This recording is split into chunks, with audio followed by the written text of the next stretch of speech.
From the Ford Sports Desk, KOMU 8 Sports. Good morning, Mid-Missouri. Some MU football players say the team got off to a slow start due to first-game jitters during Saturday's game against Murray State. One player in particular took the opportunity to make plays and help the team out. Ronnie Wright Hansborough, the freshman, his first carry. Before the season, coaches and players brought up one name multiple times. Russell Hansborough looks really outstanding.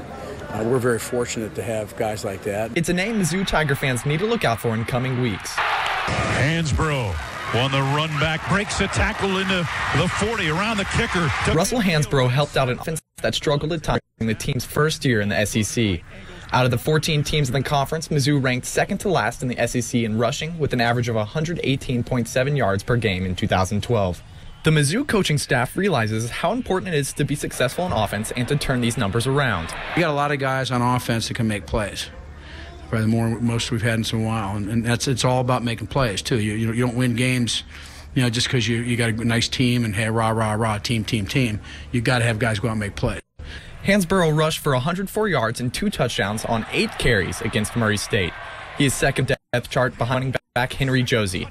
Josie was excited for Hansborough's performance and saw something familiar in his teammate. And just seeing over people running fast, I was like, man, it looks like me a long time ago. And I was just really excited for him. I'm happy for him. We have a great tandem with me and him. It's going to be crazy as the year goes on. Coach Gary Pinkel, though, wasn't surprised with Hansborough's performance. I've been talking through 2 days, through camp, about Russell Hansborough, and you've seen some glimpses. I mean, he's going to be really good. Chris Lilly, KOMU 8 Sports, Columbia.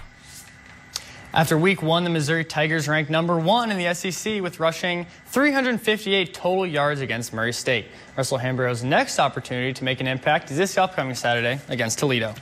Speaking of Toledo, before coming to Missouri, Gary Pinkel began his head coaching career in Toledo in 1991, the year before Missouri's other running back, Henry Josie, was born. After Pinkel's 267th game as head coach Saturday, he handed what he said was his first ever game ball to his redshirt junior running back and his first action since a knee injury in 2011. This week, the Toledo Rockets begin the Maction to Josie and the Tigers for Saturday's tilt against the program's all-time winningest coach, Pinkel. Toledo obviously is a real good football program. They've have a rich tradition there. I know a little bit about it. As I just already said, it's going to be a big week for him, and he's probably going to be all over us. I mean, I'm excited. I know he's excited for it, definitely, and I just can't wait to play against his old team. Oh, no, that a lot of our coaches came from there, but I mean, this just kind of has a little bit more to it now, just them coming from that school and everything. But I mean, it's just another team in our way that we have to get by. The Cardinals hope to work on extending their division lead over the Reds on Labor Day. The Cards have won the past 6 series with Cincinnati, but last time the Reds hit Wainwright for 9 runs just the first 2 innings. Wainwright is just 5-8 lifetime against the Redlegs. Now, bottom first, former Card Ryan Ludwig got us started with a liner to left to center that drives in Sin-Shu Chu. Next inning, Reds up 2-0. It's Chu, and he's clear for takeoff. 2-run homer, his 19th of the season, 46 RBIs for the South Korean on the year. Now, it wasn't all bad for Wainwright in this one. Bottom 3, Wainwright's going to retire his counterpart, Matt Latos, and in doing so, he ties Tizzy Dean for the 2nd most strikeouts in Cardinals history. It's only a couple thousand more until he passes Gibson. Well, yes, maybe not on that one. We'll wait for that one. Now, bottom 4, former MVP and Canadian Joey Votto says, oh, sorry about today. He takes Wainwright deep to left center to make it 6-2. Reds take game 1 of the 4-game set, 7-2. Pirates won last night. They hold a 1-game lead in the Central. On to the Royals. They took on the Mariners at Coffin yesterday afternoon. Danny Duffy had been solid since returning from Tommy John surgery. Past tense. In the 4th, Brad Miller smokes one to right just past David Lowe. Duffy's day already over. 1 earned run, but 4 walks.